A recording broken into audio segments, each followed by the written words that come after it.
दिनै सानजारि नोगोर सिमेन्ट सापरि धेमाजि जिल्लानि नैबे आनडिभाइडेड लखिमपुर डिस्ट्रिक्ट एक्स बिल्ड वेलफेयार ससाइटिनि अफिसनि लांगोनायाव बर' कछारी वेलफेयार अट'नमास काउन्सिलनि दैदेननायाव भगवान बिरसा मुंडानि जानाखि 150थि जोनोम सान बे जोनोम सानखौ भारत सरकार आरो आसाम सरकारा जनजाति गौरव दिवस हिसाबै मानिबोदों बा खुंबोदों।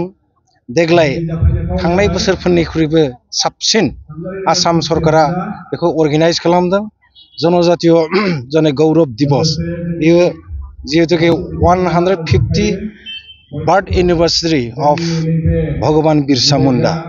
जों मिथिगौ भगवान बिरसा मुंडाया बेनि जानाखि बिहोमा होलांनाय, बेनि जानाखि ब्रिटिशनि कलनियालिज्म समाव ब्रिटिशजों बोरैहाय जुजिनानै गोग्लैसोना थानाय जानाखि ट्राइबेल माहारिफोरखौ भारतआव एबा बिसेसकै गावनि जायगा दानि जानाखि झारखन्ड, बेहाय झारखन्ड रायजोआव बेयो बिराद मोनसे सेंग्रा बैसोआवनो ट्राइबेलफोरखौ गावसोरनि ओनसोलनि ट्राइबेलफोरखौ फोजाखांदोंमोन आरो ब्रिटिशनि जानाखि डमिनेन्स, ब्रिटिशनि जानाखि जाबसिना होनाय जानाखि नेमखान्थिफोरनि उलुथायै बिथाङा फाइट खालामबोदों, जुजिबोदों आरो बिथाङा देरहासार जाबोदों।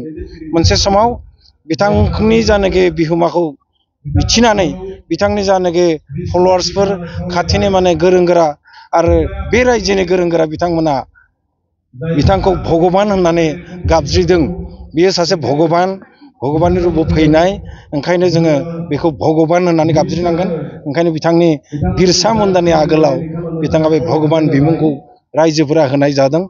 दिनै जोङो भारत सरकारा जाखिनि बिनि मुङाव बे जनजाति गौरव दिवसजों लोब्बा लाखिनानै गोबां मोनसे जौगालु सेन्ट्रेल सेक्टराव गोबां मोनसे स्किम जोंनि ट्राइबेलफोरनि थाखाय फोसावदों बा थांनाय दिनफोराव मावबोदों आरो दिनैनिफ्राय रासिन बेखौ जरदारै माने फोसावदों।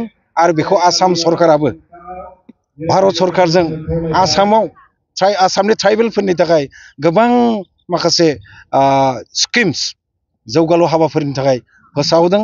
जोङो मिथिनो हादों, जोंनो जाखिनि आसाम सरकारनि जानाखि टकिं पइन्ट, बे टकिं पइन्टआव स्पस्त'यै बुंनाय जादों आसाम सरकारा मा मा मावगोन ट्राइबेलफोरनि थाखाय, भारत सरकारा मा मा मावगोन ट्राइबेलफोरनि थाखाय।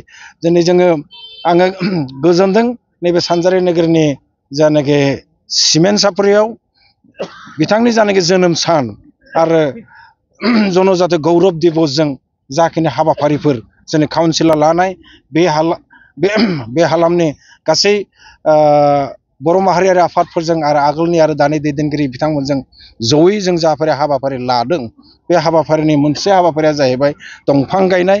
आं दिनै काउन्सिलनि जानानै बे हालामनि जानानै आरो जोंनि बर' फिसाफोरनि जानानै फांसे दंफां गायजेननो मोननायनि थाखाय भगवान बिरसा मुंडानि नामै आरो जनजाति गौरव दिवस दे आं जोबोद गोजोनदों। आं आसा खालामो फैनाय दिनफोराव आरो बेफोर हाबाफारिखौ आरो साबसिन आरो गोजौसिन लांनो हायो। गोजोनथों।